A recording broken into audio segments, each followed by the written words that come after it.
My name is Arieno. I'm from Nagaland and I'm currently based there as well. And I finished my bachelor's in fine arts in MIT University, Noida, Uttar Pradesh. And I finished my master's just last year in Shantiniketan, Kalabavan, West Bengal.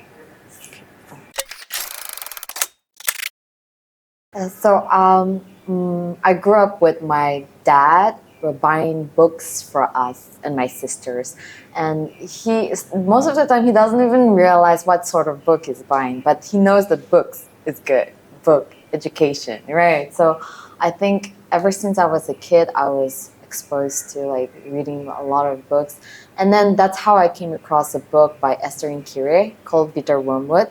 And from that book, I was informed of the Naga history and the struggles that we had to go through because of the war and also because of the insurgencies in Naga, the fight for independence from the Indian government, all of those. So with that knowledge in hand, I felt a huge sense of loss, cultural loss, and then this gap that I feel towards my indigenous culture as well. So my whole entire practice is based on that. So one way of uh, making that gap smaller or finding healing in it or looking at it as a remedy is through folklore as well. Because I'm looking at folklore as a way to, as a path to um, talk about the Naga history, my cultural history, that does not have to start with the colonization story. Yes, and in terms of communication, I remember when I was a kid, bedtime stories, right? My dad will every night will tell me folk tales that has been told to him by his grandfather. So in a way, I felt like I was also communicating with my grandfather through my dad. So I think that's how I look at folklore as a means of communication. So mark making for me refers to the process of creating visible traces. So when I put down a line or a dot, for me, it talks about the history of me and the way I was thinking, my state of mind, the history of my state of mind when I was putting down those marks. Did I put it down nervously? Did I put it down confidently? Was I sad? It's visible through my mind. So in a way, I guess that's how I look at mark making. This work, particularly Kizinyo's elder sister, the work is, yeah. I've incorporated Mifike. So it's actually the gap that, or the gap that protects the larva, the honey of a beehive, right? So I have a memory of my dad taking that gap, ripping it apart from the beehive, in order to eat the larva, the honey, because it's a delicacy in Nagaland. So for me, that very action felt very violent in itself, ripping something away from its home, So it reminded me again of the struggles, that the pain, the sorrow that we had to go through, my people had to go through because of the wars, the atrocities of the wars. So, and what my people had to do to survive, right?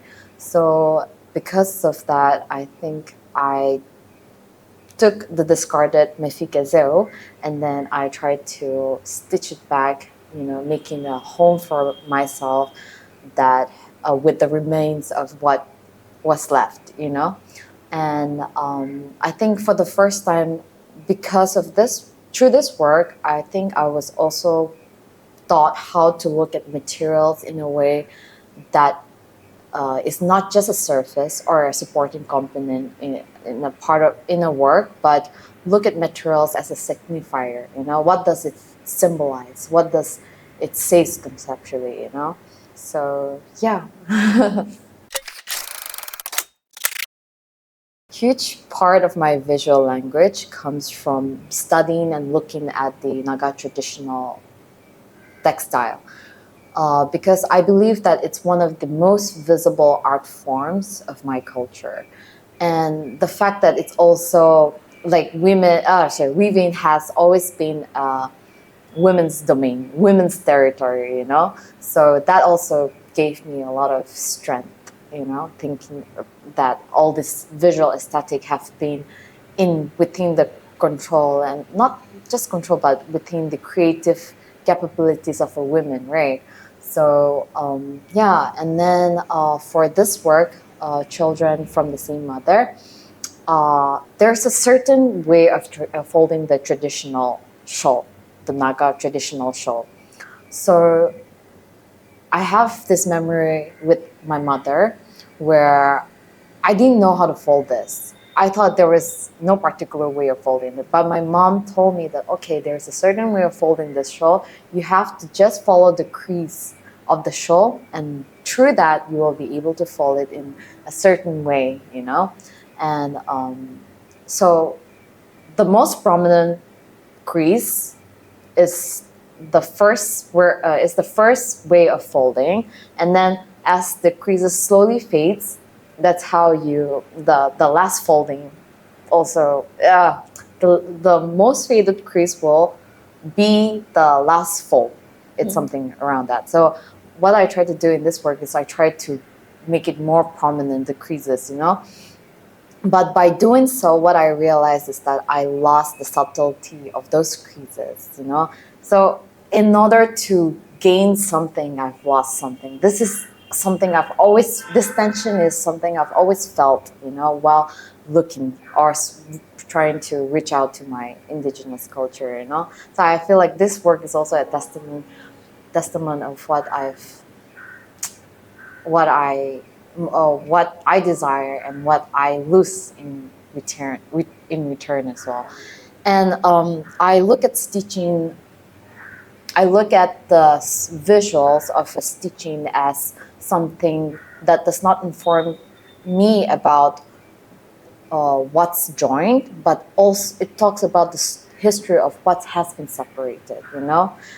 If two things are separated from the beginning, I think you won't feel much about it. But once there's a stitch into it, then you are informed that, that was separated, I guess, and then they're now brought together to be stitched, So just like how I look at memory, when we think about memory, it's not only about remembering, right? It informs us about forgetting, what we have forgotten. Memory teaches us about what we have chose to remember and what we have forgotten at the same time. So those are the kind of contradictions that I, find in my practice, and then I try to bring it back into the work. And one last thing.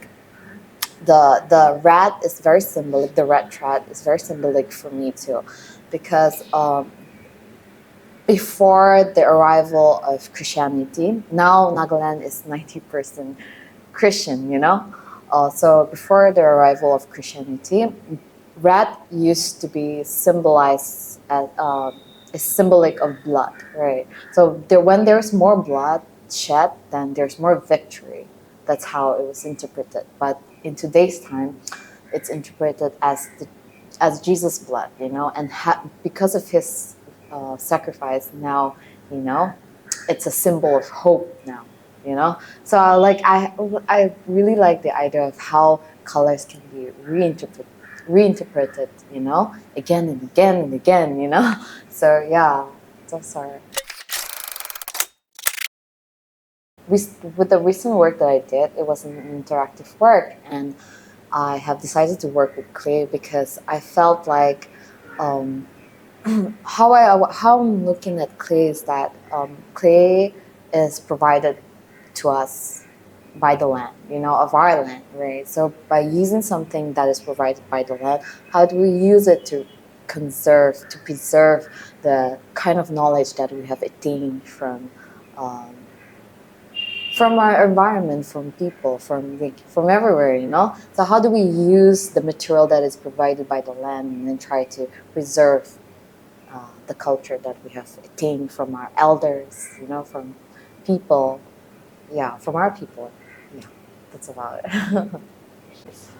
um, so this folktale was told to me by my grandfather.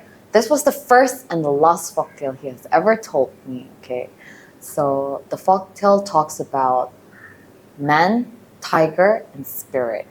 So once upon a time, they were brothers because they came from the same mother. They had the same mother, right? So we believe that the sky is the father and the earth is the mother. So through their union, deer gave birth to man, tiger, and spirit.